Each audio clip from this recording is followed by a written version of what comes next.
What do women really want when it comes to size? Wow, this one, you cannot scroll far on social media or sit through a casual kopitiam conversation without hearing someone crack a joke about it lah. Some men like to talk beer, some women just roll their eyes. Some people whisper about ideal measurements like it's some kind of holy grail of intimacy, like finding the perfect char kway teow stall in Singapore. You know what I mean? But let me ask you something, and I want you to really think about this one. Is any of that actually true? All these things people say, all these myths floating around, got any basis or not? I'm Dr. Natalie Teo. I'm a board-certified urologist based right here in Singapore, and for the past 30 years, more than 3 decades lah, I've been working with men and couples who carry this exact worry. From young executives stressed about performance to uncles in their 60s and 70s still wondering if they measure up. I've seen it all. And today I'm going to give you the truth, not locker room myths, not what you hear in movies or those exaggerated stories your khakis tell you over a tiger beer, but real science on what women actually prefer. And I'll tell you this upfront, okay? The findings will probably surprise you. In fact, I can almost guarantee most of you watching this will feel a sense of relief by the end of this video, because the truth is so much kinder than the myths we've been fed all our lives. Now, before we dive in, do me a quick favor lah. Tap that like button and in the comments, tell me where you're watching from today. I love seeing the community we're building here. Last week got people from Johor, from India, from Australia, even someone watching from Norway. Can you believe it? This helps more men find the information they desperately need, but are often too paise to ask about. You know how it is lah, especially for us Asians, these topics are very sensitive, people shy to talk. But here, we talk openly, no judgment. Alright, let's get into it. Here's the myth that has caused so much unnecessary suffering: bigger is always better. That single phrase has haunted men for decades, I tell you. It's fueled entire industries, created deep insecurities, even caused relationships to fall apart. I've had patients whose marriages nearly collapsed, not because of any real problem, but because the husband was so convinced he wasn't enough that he withdrew from intimacy completely. So sad, right? But here's the truth. Science tells a very different story. When researchers actually studied women's private preferences, and I'm not talking about what they said in a survey when they felt pressure to give a socially correct answer. You know how it is. People sometimes say what they think others want to hear, but what they actually chose when no one was watching, the results pointed overwhelmingly in one direction.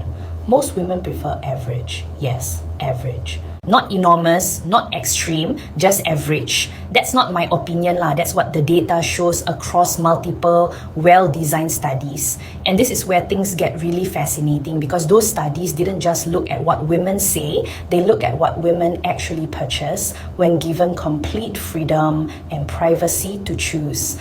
Let me walk you through these like I would if you were sitting in my clinic at Mount Elizabeth or Gleneagles, worried about this topic. I've been practicing urology for over 30 years now. I started when Singapore was still developing Orchard Road. Can you imagine? And I've had thousands of men, young, middle-aged, and especially men over 50 and 60, ask me the same anxious question. Am I enough? Sometimes they don't even ask directly lah. They come in for something else, maybe prostate chair or some urinary issue. Then slowly, the real question comes out. Uncle will say something like, actually I want to ask something else. And I already know what's coming. I always tell them the same thing. Let's look at the facts, not the fears. And the facts come from proper research studies that analyze millions of dollars worth of purchases, best-selling products, and women's anonymous choices. These studies remove the bravado, the pressure, the performing for the crowd answers, and they give us insight into actual reality. And reality, I promise you, is so much more reassuring than the myths. Now, before I continue, let me address something important. I know some of you are confused about the numbers, and rightfully so. I've seen comments asking, Doc, some say 5.5 inches is average, some say 6.5. Which one is correct? Good question, and let me clarify this properly because it's important. The scientific average for erect length is about 5.1 to 5.5 inches, okay? That's what most men actually are. But when studies looked at what women prefer, the preferred length was slightly higher, around 6 to 6.5 inches for a one-time encounter, and interestingly, slightly less, around 6.3 inches for a long-term partner. So you see average and preferred are two different things, but the gap is not as big as people think lah. We're talking about 1 inch difference only, not the 10-inch fantasies you see in movies. And here's the really important part. When given actual choices, like in those studies where women could select models of different sizes, most women consistently chose sizes that were average or just slightly above. They didn't reach for the extreme options. In fact, the extreme options were specifically rejected by most women. Let me break this down into 5 powerful truths now. Each one will dismantle a common mistake men make when thinking about size. And I'm structuring it this way because I want you to remember these points. Some of my patients actually write these down, and I think that's a good idea. Mistake number 1, believing women want extremes. Most men assume women dream about 10, 11 or 12 inches. Wow, if you watch certain types of videos online, you'd think that's what everyone wants lah. But when researchers looked at best-selling intimate products across 8 major distributors, including data from the US, Europe, and yes, even Asian markets, do you know what they found? The most popular lengths range from 4 to 6 inches. Let me say that again because I want it to sink in. 4 to 6 inches. That's not extreme. That's firmly in the average range. And when they looked at the girth, the circumference around, it was also in the normal range, usually less than 4.5 inches around. Think about what that means. When women make completely private choices, when there's no boyfriend watching, no pressure to seem a certain way, when it's just them and their own preferences, the majority lean toward average sizes, not big, not extreme average. Why is this the case? Let me explain from 3 angles that I always share with my patients. From a biological perspective, a woman's vaginal canal isn't designed to accommodate extremes comfortably. The average depth when relaxed is about 3 to 6 inches, and it only expands modestly with arousal, maybe another inch or 2. Going way beyond that isn't pleasurable for most women. It's actually painful. I've had female patients come to me with injuries from partners who were too large, and trust me, these are not pleasant experiences for anyone involved. From an emotional perspective, comfort creates trust. If a woman feels safe physically, she can let go emotionally. She can be present in the moment. But if she feels pain or discomfort, her guard goes up. Her body tenses. The whole experience becomes stressful rather than intimate. This is something many men don't understand because they are so focused on size, they forget about the human being they were with. And practically speaking, what this means is that if you fall in the normal range, which about 90% of men do, you are more than capable of giving her what she needs. More than capable. I cannot stress this enough. I remember one patient, let's call him Mr. Tan, retired teacher, 67 years old, came to see me because he started dating again after his wife passed away. He was so worried, hadn't been intimate with anyone new in over 40 years, and he was convinced he wasn't enough. I asked him to focus on connection first, size less. 6 months later, he came back for a regular checkup with the biggest smile on his face. He said, Dr. Teo, you were right. She doesn't care about all that. She just wanted me to be present. That's the reality lah. Mistake number 2. Thinking length matters more than fit. Another study analyzed best-selling realistic products on major online retailers, including Amazon and top distributors in the US and Asia. The average length purchased about 6.5 inches, which is slightly above average, but really not by much. But here's the interesting and important part. Researchers found that circumference and overall comfort mattered significantly more than length. Women were much more likely to repurchase products that felt comfortable than products that were simply long. From a biological standpoint, too much girth can actually cause tearing or serious discomfort. Women's bodies are sensitive, and their arousal relies on relaxation of the pelvic floor muscles, not force. When there's too much stretching, the body's natural response is to tense up, which makes everything worse. Emotionally, when the fit is comfortable, she's more present in the experience. She's not worried about pain. She's not distracted by discomfort. That means she can actually focus on the connection with you, on the intimacy, on the shared experience. And practically, what does this mean for you? It means focusing on rhythm, communication, and reading her signals matters 10 times more, maybe even 100 times more than worrying about inches. The men who are great lovers aren't great because of their measurements. They're great because they pay attention. Mistake number 3, comparing yourself to media fantasies. This one is a big problem, especially now with the internet so accessible. The adult entertainment industry thrives on exaggeration, giant sizes, unrealistic scenarios, none of which reflect daily reality. Yet men compare themselves to that fantasy and feel inadequate. Let me tell you something, and I tell this to all my patients. The performers in those videos are specifically selected because they're outliers. They're the 0.1%. That's like watching NBA basketball and wondering why you can't dunk like LeBron James. Those people are genetic exceptions, not the standard. The actual truth backed by scientific studies across multiple countries and populations. Most men fall between 5 to 6 inches in length when erect and 4.5 to 5 inches in girth. That's the scientifically established average. If you're in that range, you're normal. If you're slightly below, you're still normal. If you're slightly above, also normal. Here's where it affects you emotionally. When you believe you're not enough, it chips away at your confidence. And confidence, not inches, is the #1 driver of satisfaction for both partners. I've seen this pattern again and again in my practice. Men who are actually average or even above average but think they're small because of these unrealistic comparisons, and that belief, that insecurity affects their performance far more than their actual anatomy ever could. The practical advice: stop measuring yourself against an industry specifically designed to manipulate your insecurities and make money from your anxiety. Real women in real relationships want connection, presence, and attention, not camera angles and special effects. Mistake number 4, ignoring women's actual feedback. Here's something revealing that many men overlook. In surveys, women will sometimes give exaggerated answers because they think it's expected of them. You ask a woman in front of her friends what she prefers, she might say something different than what she actually feels, right? Social pressure is real, but when researchers analyze actual behavior, when they look at what women purchase privately, what they choose when no one is judging them, the story changes completely. Women overwhelmingly chose products that were average in length, comfortable in circumference, and reasonably priced. They weren't chasing extremes. Biologically, this confirms what we know about female anatomy. Women's bodies respond best to what feels safe and pleasurable, not what feels painful or overwhelming.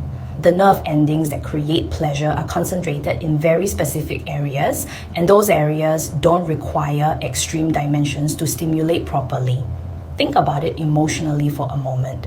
If a woman is choosing something for herself, something completely private, personal, and intimate, a choice made with zero external pressure, and she consistently chooses average, doesn't that tell you something important?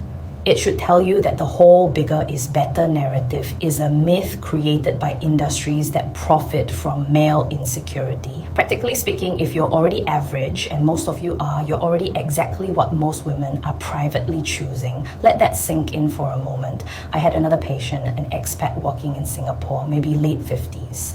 He told me he'd been insecure his whole life because his first girlfriend, when he was 18, made a negative comment. One comment, and he carried that wound for 40 years. 40 years of insecurity from one thoughtless remark from a teenager. When I showed him the research, when I explained the actual science, he literally had tears in his eyes. He said no one had ever told him this before. That's why I make these videos because too many men are suffering in silence over something that isn't even a real problem. Mistake number 5, forgetting what really creates a satisfaction. This is the biggest mistake of all, and I see it constantly. Men become so obsessed with measurements that they completely forget what actually makes intimate experiences satisfying for both partners. Here's the biological reality. Women's pleasure is far more influenced by clitoral stimulation, emotional connection, and physical relaxation than by penetrative size. Studies consistently show that most women do not reach climax from penetration alone, regardless of their partner's size. The women who report the highest satisfaction in their intimate lives consistently mention emotional factors, communication, and their partner's attentiveness as the key elements, not measurements. Emotionally, what makes a woman feel truly connected isn't any measurement you can take with a ruler. It's whether she feels seen, desired, respected, and safe. It's whether her partner is present and attentive or distracted and mechanical. These emotional factors predict satisfaction far more reliably than any physical attribute. And practically, this means your focus should shift completely away from obsessing about inches and toward building communication skills, emotional presence, and patience. These are things you can actually develop and improve. Unlike your anatomy, which is largely fixed, your ability to connect, communicate, and create intimacy can grow throughout your entire life. In fact, and I tell this to my older patients all the time, men over 50 and 60 often have a significant advantage in this area. You've lived longer, you've had more experiences, you understand patience, you've learned that rushing doesn't lead to better outcomes. These qualities, wisdom, patience, the ability to slow down and be present, these are exactly what many women crave, especially women in your age group who are also more mature and know what they actually want. So what can you do with all this information? Let me give you 3 practical steps that I recommend to all my patients. Step 1, stop comparing. Understand that the vast majority of men are average, and that's exactly what most women actually want. Every time you catch yourself making comparisons to unrealistic standards, remind yourself of the research. Average is preferred. That's not me trying to make you feel better. That's what the data consistently shows. Step 2, focus on confidence. And I don't mean arrogance or pretending to be something you're not. Real confidence is comfort in your own skin. It's accepting yourself as you are. It's being present without apologizing for your existence. Women sense genuine confidence instantly, and it's far more attractive than any physical attribute. I've seen average-looking men with incredible romantic success because they carry themselves with quiet confidence. And I've seen conventionally attractive men struggle because their insecurity was obvious.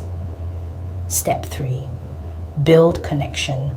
Learn to read her signals, communicate openly, even if it feels awkward at first. Prioritize her comfort and trust.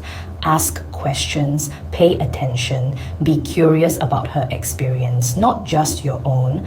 These skills will serve you far better than any physical attribute ever could, and they only improve with practice and time. When you do these 3 things consistently, you'll never again have to ask, am I enough? Because you'll know deep in your bones that you are. I know this topic can feel heavy. Maybe you've spent years, even decades, carrying this insecurity. Maybe you've avoided intimacy because you were afraid of being judged. Maybe you've compared yourself to others and always come up feeling inadequate. I've met so many men like this in my 30 years of practice. But I want you to hear this clearly, and I want you to believe it. You are not broken. You are not less. You are enough, exactly as you are. Age doesn't take that away from you. In fact, as I mentioned, men over 50 often have incredible advantages that younger men lack. Patience comes from experience. Wisdom comes from having lived. The ability to slow down, to be present, to focus on connection rather than performance. These often improve with age. And these are what women in mature relationships actually crave more than measurements. Trust me on this one. Let me share one more story before I close. I had a patient last year, Chinese Singaporean man, 72 years old, widower. His children encouraged him to start dating again, and he was terrified. He came to see me specifically to ask about these concerns. He said, Dr. Teo, I'm old already. Everything also not like last time. How can? We talked for almost an hour that day. I shared the research. I gave him the same information I've shared with you today. And I told him something my own father used to say. In life, the things we worry about most are usually the things that matter least. He took that to heart. He started dating. He focused on connection, on being present, on the things that actually matter. Today, he's happily in a relationship with a lovely woman he met at a community center. When I saw him for his regular checkup, he thanked me and said, "You were right, Doc. She doesn't care about all those things I was worried about. She just wanted someone kind and present." That's the truth that I want every man watching this to understand. So the next time you catch yourself worrying about inches, remember this. Science shows that most women prefer exactly what you already are. It's not about chasing extremes. It's not about measuring up to fantasies. It's about showing up fully as yourself, being present, and building genuine connection. If you found this helpful and reassuring, hit that like button, subscribe to Dr. Natalie Teo, and share this video with a friend or a brother who might need to hear this message. Because here's the truth that nobody talks about enough. Intimacy isn't about numbers. It's about presence, connection, and confidence. And those are things every man at every age can build and improve. I'm Dr. Natalie Teo. Thank you for spending this time with me today. And always remember, small changes, the right knowledge, and the right mindset can bring you comfort, freedom, and confidence no matter your age, no matter your circumstances, no matter what you've believed about yourself until now. Take care of yourselves, and I'll see you in the next video.